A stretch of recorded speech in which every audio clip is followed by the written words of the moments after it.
All right, welcome back to another episode of OPP, Only Pools Podcast. My name is Brian. And I'm TK. And we will be your host today. You down with OPP? Yeah, you know me. You down with OPP? Yeah, you know me. You down with OPP? Yeah, you know me. Who's down with OPP? Every last homie. You ever go swimming? Man, it's so much fun. Now we got a podcast joining everyone. Talking about pools, the stories we share. From backyard splashing to Olympic fair. We got chlorine, pH, and filter tips. Keep your pool fresh, avoiding no slips. With hosts so cool and guests so neat. We're dropping pool knowledge that it can't be beat. You down with OPP? Only Pools Podcast. You down with OPP? Only Pools Podcast. You down with OPP? Only Pools Podcast. Who's down with OPP? Every last homie. Only Pools Podcast. Let's go. All right, so what's on topic for today? So, new surfaces on our pool. Okay, all right. I don't know too much about it. I know we do it. I know we have some skilled guys that do crazy work. We even made a video. Well, I recorded them doing the resurface or painting on one. But I kind of want to know more, and maybe this will help customers or people with pools be like, maybe I should get a new surface on my pool. Yep. So with that, I want to jump right into it if that's cool. Okay, sounds good. So before we get into it, one thing just to kind of mention is the painting. While it did appear that we were painting a pool, it was actually a acrylic epoxy that we were applying to it that gets rolled on. It's similar to paint, but it's not an actual paint. I'll start this by saying you should never, ever paint a pool. Fiberglass or otherwise concrete, because that paint will come off, and it'll come off rather quickly. So we never want to paint pools. It causes a lot of problems with your filter. Your water will always be cloudy and milky. Just never, ever, ever paint pools. So I guess we can start with that one. If there definitely isn't a pool paint. So if somebody tries to sell you a paint. Well, there's plenty out there that are labeled as that, as epoxy resins and things like that. But bottom line is they don't.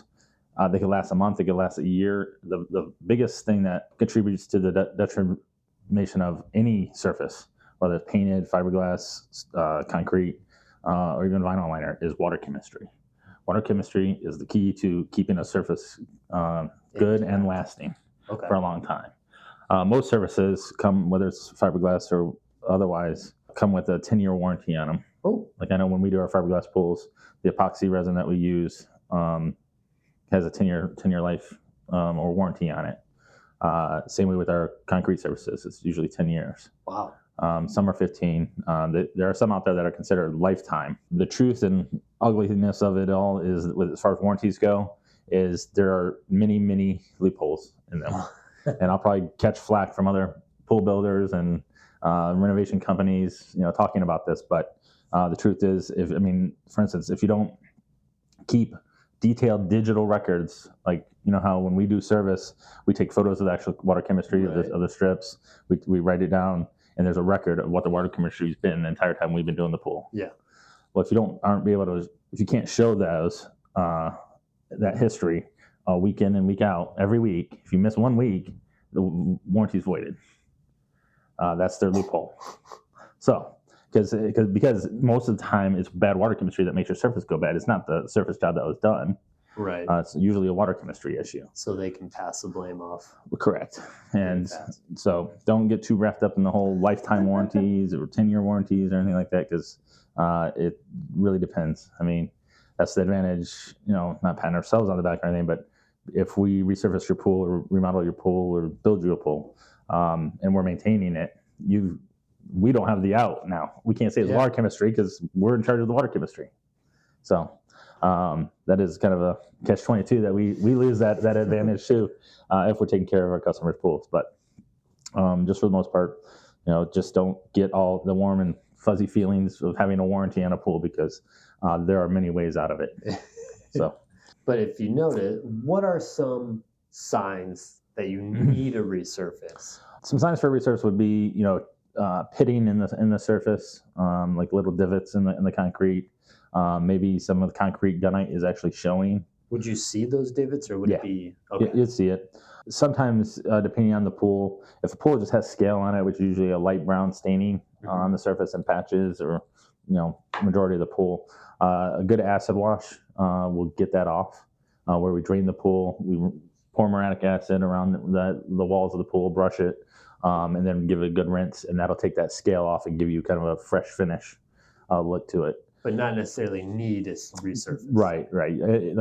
I judge. I go to the customer's house first, and I look at it and say, "Listen, that's just scaling. You can probably get a few more years out of the surface if you just do an acid wash." Okay. Acid washes run around $1,200 depending on where you're at in the country, but that's about what we charge, and then versus the cost of a new surface, which is tens of thousands. So that was actually one of my later on questions. But say if there's a 20,000 gallon pool, what would be like an average cost? It depends. If you redo the tile for that size pool, would probably be around $3,000 or $4,000 for tile, and then your surface is going to run around $10,000 to $15,000. So you can easily get into $18,000 to $24,000 range for a remodel, depending on what's needed.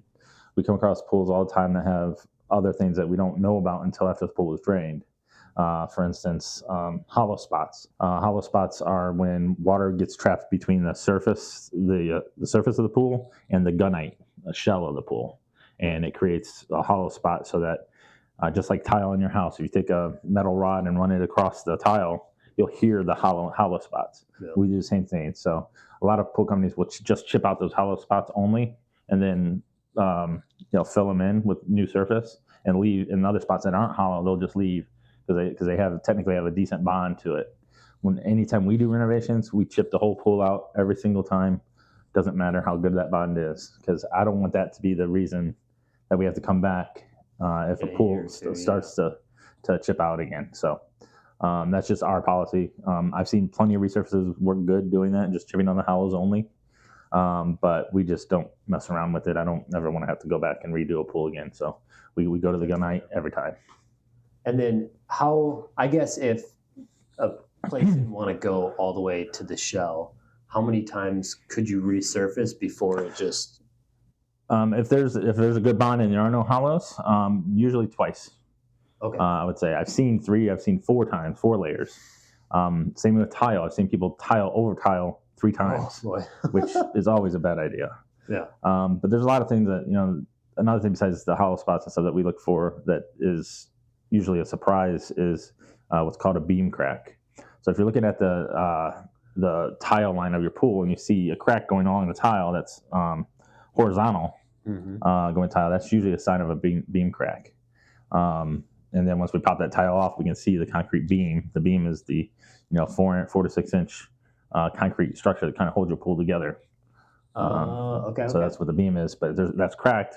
It can be cracked from shifting or the ground or whatever.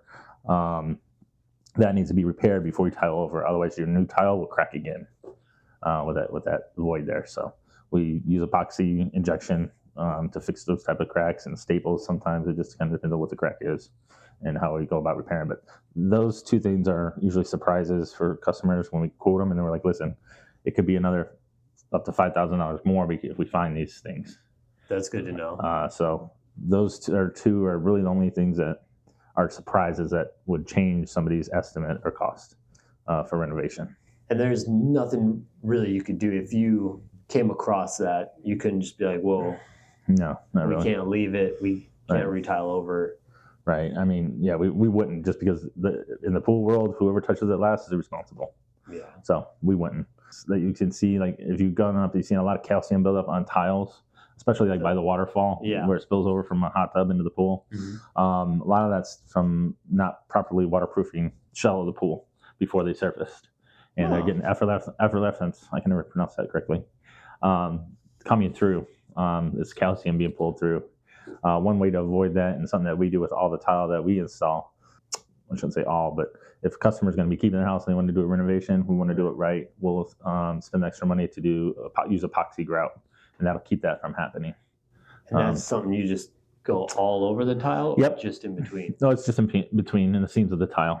Okay. The epoxy grout, it will not crack. It will not deteriorate. It'll last longer than the pool will. Oh. So we've taken sheets of tile and grouted them with epoxy grout. We'll throw the tile on the ground. Tile all breaks apart, but all the grout is still have the intact. Square. Yep. Tic-tac-toe board. So it doesn't. It's awesome stuff. It's only been used more popularly in the last couple of years. But anytime we do a remodel, that's what we use. It costs a lot more money than cementous type of grout. But I'll never have to worry about it cracking or the effluents coming through, and customers being unhappy with the product that we give them. I like that band in high school, Evanescence. Yeah, It was good. Everescence. Yeah. So, as far as resurface and renovation, It's pretty much the same thing. I mean, you're renovating a pool, and renovation is you're making an old pool look new. We try to strip it down to its bare bones in order to do that. We make updates as they're needed. Like, for instance, there's the main drain has to be up to code through the Virginia Baker Act. It means you have to have a domed type surface, right. So nobody can get sucked to it. There's always an opening that will allow water to pull through. And Final won't Fantasy stop them down there. line. That doesn't happen anymore. Yeah. Final Destination. Okay, Final Destination, right? Yeah, that's right. But then we'll, update systems. If they're in-floor cleaning systems, we typically will fill them and add in returns. Those little pop-up Yep. guys? Yeah. Little pop-up heads that shoot water across the floor. It's a great idea, but the execution on it just rarely works. Number one, those pop-up heads, they're about $95 a piece to replace, and you got 6 to 10 of them. That's pretty expensive. Wow. The gears in the mechanism that causes them to pop up only lasts 3 to 5 years before you have to replace that. That's $1,000. I mean, it gets really pricey with those things. The idea was, you don't ever have to clean your pool because it's all dirt and debris being pushed down towards the main drain. It rarely ever works like that. It might in the beginning, kind of, but I love the concept. It's just it doesn't execute very well. So we usually fill those in, and we'll put in returns on the walls if they don't have them. Because I've seen systems where that's all they have, and if those heads are stuck for some reason, now you're not getting circulation in the pool, and your chemicals won't work. So you have green pool a lot.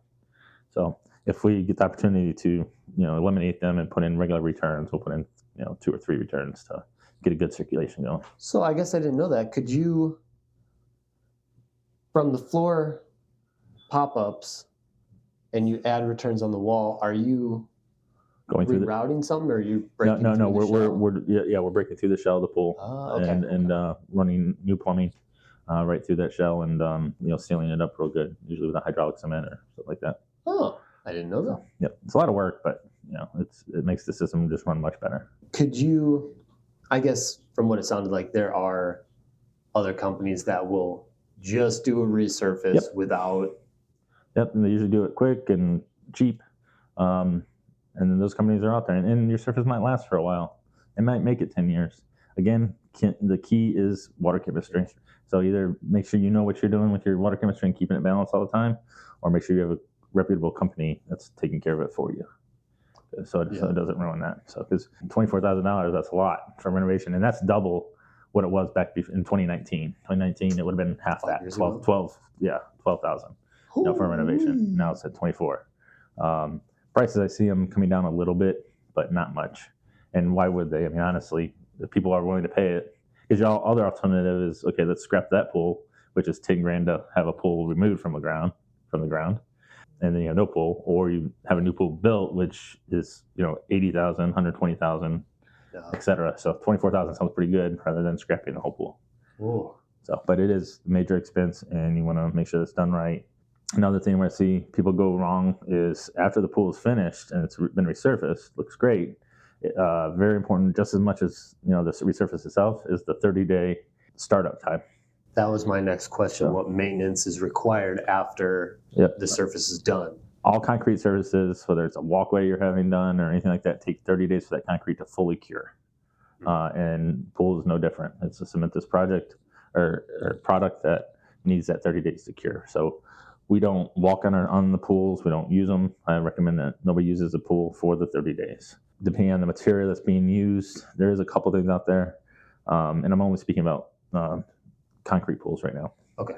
Fiberglass is different. You can swim the next day. And this is, it's done. You filled it with water. Yep. Okay. And we fill it with water. We start the pumps. They run for the first 72 hours continuously. We'll put in a metal remover because the tap water you use has heavy metals in it that can stain the pool. So we put a metal remover under the pool to get it going. And then new concrete will throw off a very high pH, around 8.4. And you don't want that. That can cause the surface to scale and stain, which you just paid all that money to do. You don't want that to happen. So in those 30 days, the way we do our 30-day startup is, one, we recommend customers, they brush their pool every day, even if they're paying us to do the startup, because it should be ideally brushed 2 times per day. Brush the entire surface, the steps, the walls, anything that's been redone with concrete. Now, with a normal like nylon brush? Yep. Okay. Normal nylon brush. What you're doing is you're brushing to get any of the powdered mix that's still on the surface. You're trying to get that off. And you want to adjust your pH. You want to keep it around 6.8 to 7.0, ideally, during that time. Lower than normal. Yep, a little bit lower because that it's just going to keep rising. So, because it's a new surface, and even after the startup's done, after the 30 days, you're going to tend to have a high pH for a month or two, just because of it being new concrete. And water being a hungry animal, you want to make sure everything's balanced and kept balanced throughout that time. Water's hungry, so it wants to seek out calcium, and if it doesn't have it in the water because you didn't put it in, it's going to pull it from that surface. That's where you get all the calcium staining around the tiles and stuff like that.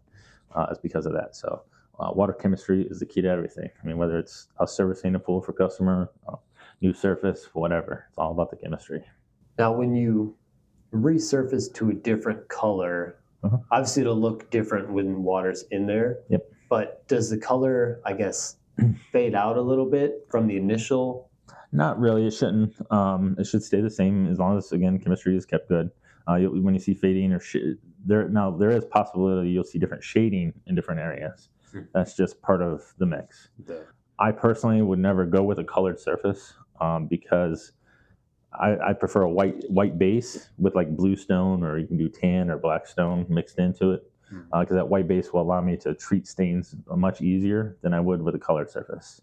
A lot of the organic stains, like leaves or berries or anything like that fall into the pool and leave a stain on there, you can treat with a high concentration of trichlor, which is chlorine, and it'll come right up. I can't use that same product on a colored surface because it can actually eat through that color, the dye, which will leave it permanent stain that you'll never get out. So you're trying to treat a stain and then you're creating a different one. On the colored surfaces, yes. So while they look nice, a black looks awesome when you first do it, but black is the fastest one to change color, black pools. And I had an all black surface pool. I didn't like cleaning it because it's like you go over everything and you're like, I don't know what I did. Yeah, it's hard to see and stuff. Yeah, absolutely. I absolutely hated black surface pools. And now then that's concrete pools. Now they also have fiberglass and vinyl liner. Well, we don't mess with vinyl liner pools at all. Try to stay away from them. They're just high liability, possibility of tears and things like that. And we don't have too many down here in Florida anyway. Most vinyl liner pools is a northern thing. One of our managers, he was up in New York recently, and his aunt has a 60,000 gallon vinyl liner pool in the ground. It's a big sticker. That's huge. That's as big as most of our commercial pools. We don't mess with vinyl liners too much, but fiberglass we do a lot of. And keys with that is most fiberglass pools have a gel coat on them. Gel coat is the coating that's put on the bottom of boats. So I kind of leave it for boats. I don't re-gel coat pools. We use epoxy called AquaGuard 5000. Which is 2-part epoxy resin that we mix together, and we have exactly 30 minutes to apply it before it starts to harden, and harden it'll ruin everything. So some people spray it with a gun, but we haven't ventured on into that quite yet because I'm always worried about my guys not being able to get it cleaned up fast enough to spray it and clean up the system in 30 minutes. Otherwise, I just ruin a $5,000 painting gun. So, but before that, there's a lot of prep work that goes into any renovation, whether it's fiberglass or concrete. Prep is the key. Make sure you do it and do it right. With fiberglass, if you get, you'll see little black marks on your pool surface, and that's a sign that fiberglass pool needs to be redone. Those black marks, we have to grind them down and then fill them in with a putty or refiberglass over them so that they're not going to come through. I was going to say, with the fiberglass pool, can you just patch that little spot? Yeah, fiberglass. One good thing about fiberglass, it's very easy to work with. It's messy, but it's easy to work with. If I've got a crack in a fiberglass pool, I can cut out the section. I can put new fiberglass on. Usually put in three to 5 layers of fiberglass, sand it so it blends in with the rest, and then we resurface. But the black spots that you see in fiberglass pools, a lot of times it's called cold bolting, which is a metal, which you can treat it, but it always comes back forever. It always will. The only key to stop it from coming back in those spots anyway is to grind it down through the fiberglass and then fill them in and then sand it. There's a lot of sanding involved in doing a fiberglass pool. A lot of risk, especially in Florida, having a water table under us when we drain. If there's water underneath that pool, typically we try not to do much with fiberglass pools during hurricane and rainy season. Because the groundwater is already the ground is already saturated with water. We prefer to do them like November through March, April, and once April showers start coming in, we kind of push them off or say, hey, wait till next year to do this. So just keeps us safe. I was going to ask with vinyl liners, can you just stick a vinyl liner on any pool, or does it have to be a certain surface? No, typically when they dig out a vinyl liner pool, from what I've seen, they'll lay a layer of sand on there and make sure it's smooth and even. Because otherwise, if you just go over a liner, if there's imperfections on say we put a liner on a concrete pool, it's concrete underneath. Tech pool, yeah. Right.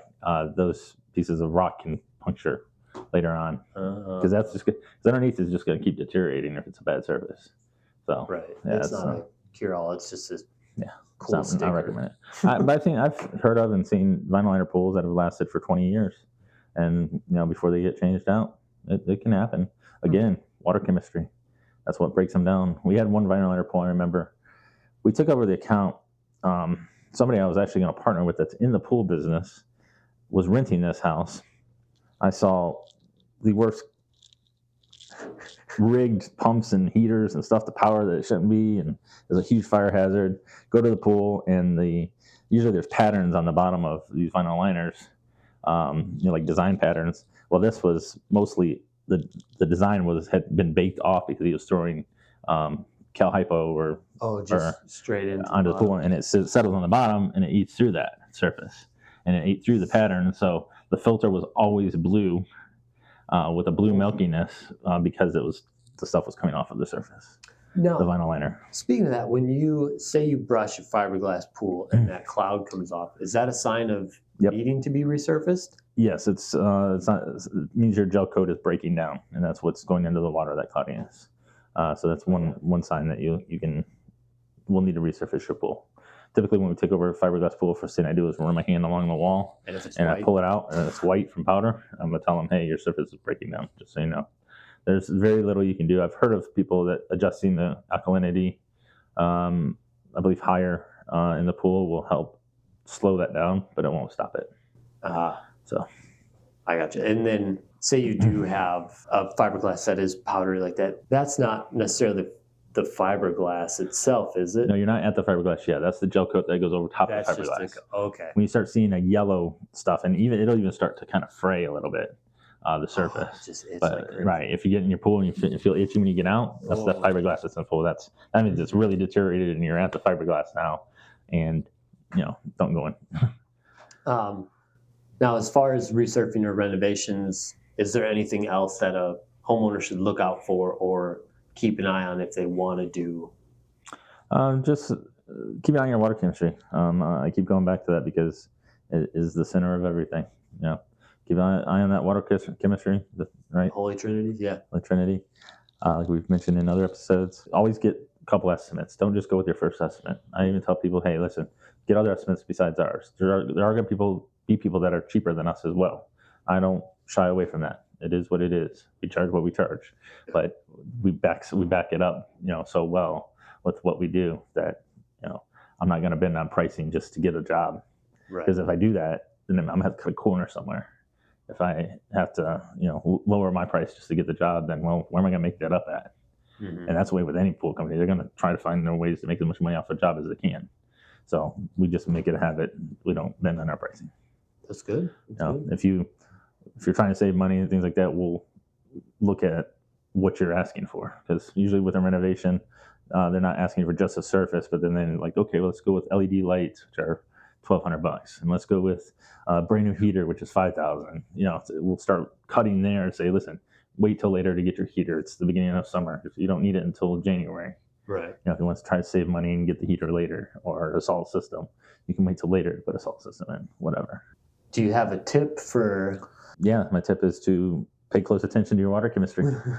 Make sure your water chemistry is good, and you should have a good surface that lasts you for a very long time, whether it's vinyl liner, fiberglass, or concrete. And I want to go off the chemistry. Another tip for that is, if you're pouring acid or chlorine just straight onto your step so it goes down. Yeah, that's a no-no. Because acid is heavy, so it's going to sink to the bottom, and it's acid. We use that to get stains out of a lot of pools too, and it will stain your pool. So that means you're going to get a surface quicker. Yes, yep. They'll be calling me faster to redo it. So cool. Well, right. With the end of the episode, I have another joke. Why don't vegans compete in swimming? No idea. It's because they couldn't make it to the meets. But I'm thumped. All right, awesome. Well, thank you for joining us for another episode. Make sure you share, like, and subscribe with your friends. And as always, just keep swimming. You down with OPP? Yeah, you know me. You down with OPP? Yeah, you know me. You down with OPP? Yeah, you know me. Who's down with OPP? Every last homie. You ever go swimming, man? It's so much fun. Now we got a podcast joining everyone, talking about pools, the stories we share, from backyard splashing to Olympic fair. We got chlorine, pH, and filter tips. Keep your pool fresh, avoiding no slips. With hosts so cool and guests so neat. We're dropping pool knowledge that it can't be beat. You down with OPP? Only Pools Podcast. You down with OPP? Only Pools Podcast. You down with OPP? Only Pools Podcast. Who's down with OPP? Every last homie. Dive into discussions, no topics too small. From kiddie pools to water parks, we cover it all. We got pool parties and cannonballs too. If it's about water, we talking to you. Interviews with experts and stories to share. From poolside barbecues to water care. We got tips and tricks to keep your pool right. Listen in the morning or at the late night. You down with OPP? Only Pools Podcast. You down with OPP? Only Pools Podcast. You down with OPP? Only Pools Podcast. Who's down with OPP? Every last homie. O is for only, the best place to be. P is for pools, come dive in with me. P is for podcast, we talking weekly. Only Pools Podcast, the one and only. Grab your goggles and your floaties too. Tune in to our show, we got stuff for you. Poolside chats to aquatic news. Only Pools Podcast, you can't refuse. We teach you how to clean, how to keep it clear. The best pool stories that you'll ever hear. From summer fun to maintenance prep. Only Pools Podcast, we're your best bet. You down with